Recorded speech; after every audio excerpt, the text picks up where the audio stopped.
Hello అండి. Welcome to my channel Telugu aroma kitchen. ఈరోజు నేను మీకు చూపించబోతున్న ఈ రెసిపీ చాలామందికి అస్సలు ఇష్టం ఉండదు. ఎప్పుడైనా ఇంట్లో చేసినా కూడా తినకుండా వెళ్ళిపోయే ఛాన్సెస్ ఎక్కువ ఉన్నాయి. కానీ మా ఇంట్లో మాత్రం చాలా ఇష్టంగా తింటారు. ఏం రెసిపీనా అని ఆలోచిస్తున్నారా? అదేనండి ఉప్మా. ఈ బొంబాయి రవ్వ ఉప్మా ఉండలు కట్టకుండా సాఫ్ట్గా ఎలా చేయాలో ఈరోజు మీకు చూపిస్తాను. ఇది చాలా సింపుల్, చాలా సాఫ్ట్గా ఉండే బొంబాయి రవ్వ ఉప్మా. ఈ ఉప్మాకి కావాల్సిన పదార్థాలు: బొంబాయి రవ్వ 1 కప్పు, నూనె, జీడిపప్పు, పచ్చిశనగపప్పు, ఆవాలు, పచ్చిమిర్చి, కరివేపాకు, తరిగిన ఉల్లిపాయలు, ఉప్పు, నీళ్లు, నెయ్యి మీ ఆప్షనల్ అండి. మీరు ఉప్మా రవ్వ 1 కప్పు తీసుకున్నారంటే వాటర్ని 2.5 కప్స్ తీసుకోవాలి. ఇప్పుడు నేను చేసే ఈ రెసిపీలో రవ్వ అనేది రోస్ట్ చేయకపోయినా, వెజిటబుల్స్ యాడ్ చేయకపోయినా కూడా చాలా టేస్టీగా ఉంటుందండి. ఒకసారి మీరు కూడా ట్రై చేయండి. ఇప్పుడు తయారీ విధానం చూద్దాం. ముందుగా కడాయిలో నూనె వేసి వేడి చేయాలి.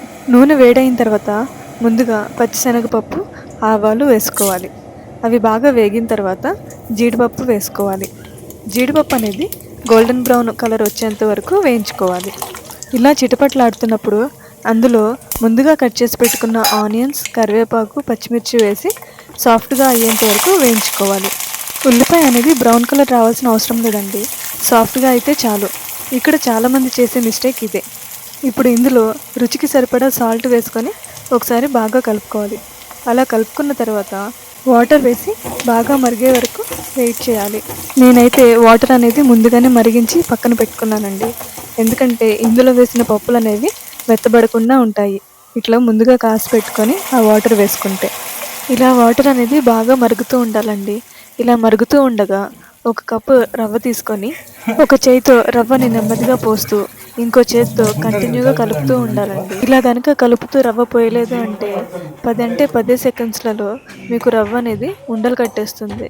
రవ్వ పోసుకున్న తర్వాత ఒకసారి బాగా కలుపుకొని దానిపైన మూత పెట్టి మీడియం ఫ్లేమ్లో 2 నిమిషాలు ఉడికించుకోవాలి.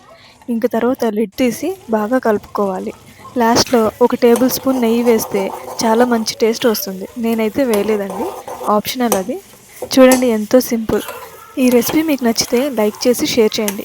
ఇంకా ఇలాంటి రెసిపీస్ కోసం తెలుగు అరోమా కిచెన్ ఛానల్ని సబ్స్క్రైబ్ చేసుకోండి. మళ్ళీ మరో టేస్టీ రెసిపీతో కలుద్దాం.